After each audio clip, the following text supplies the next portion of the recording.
अच्छा जी, एक और ऐसा इंस्टीट्यूशन जिसको मैं पर्सनली बहुत अपने दिल के करीब मानती हूँ, because they stand for a skilled Pakistan. बहुत सारे लोग इस बारे में बात करते हैं कि पाकिस्तान में यूथफुल पॉपुलेशन है, इनको अगर हुनरमंद बनाया जाए तो ये अपने पैरों पे खड़े हो सकते हैं, पाकिस्तान की तकदीर बदल सकते हैं। लेकिन कई ऐसे बच्चे होंगे जो पढ़ाई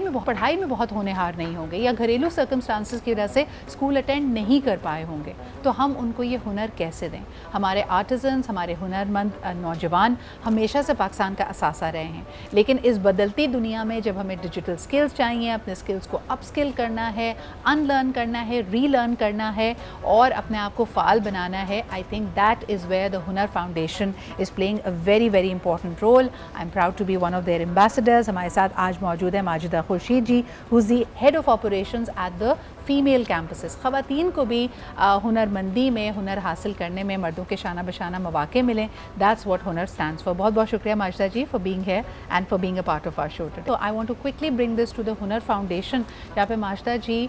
ख़वातीन को एक नई राह दिखा रही हैं। हमारे यहाँ जो ना फैमिली ड्रामा बहुत है, हम जो ना इसी चीज़ के मसाइल पे होते हैं, इसकी इजाज़त मिलेगी नहीं मिलेगी, मैं कॉलेज कैसे जाऊँगी, मैंने आगे पढ़ना है, तो ख़वातीन को हम इसी में थका देते हैं कि उन्होंने बहुत जद्दोजहद करके आगे बढ़ना है। Majida ji, when these girls come to your campus and they want to learn a new skill, क्या इनका state of mind होता है and how do you groom them? देखें, हमारे एक कल्चरल बैरियर तो है।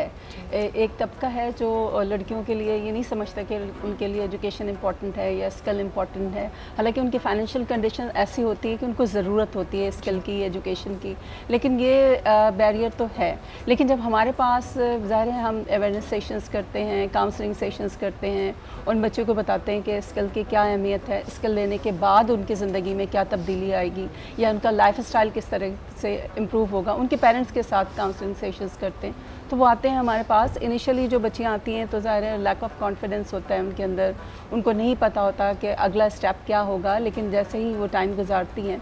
तो चूँकि हमारे कोर्सेज़ जो हैं वो 6 मंथ के हमारे कोर्सेज़ हैं, जिसमें 5 मंथ हमारी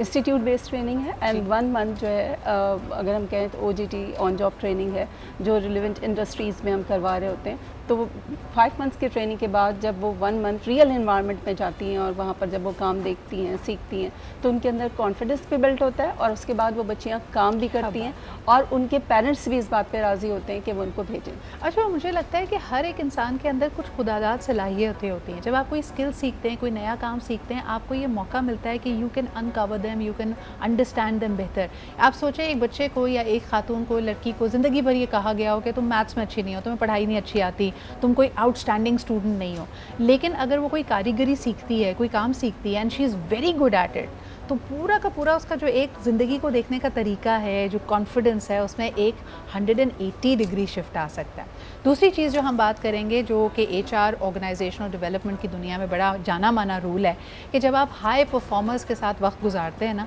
तो आपकी अपनी परफॉर्मेंस, आपका अपना स्टेट ऑफ माइंड अच्छा हो जाता है। कहा जाता है एक हाई अचीवर को अगर आप टीम में डाल दें तो 30 to 50% आपकी प्रोडक्टिविटी और आपका आउटपुट बढ़ जाएगा।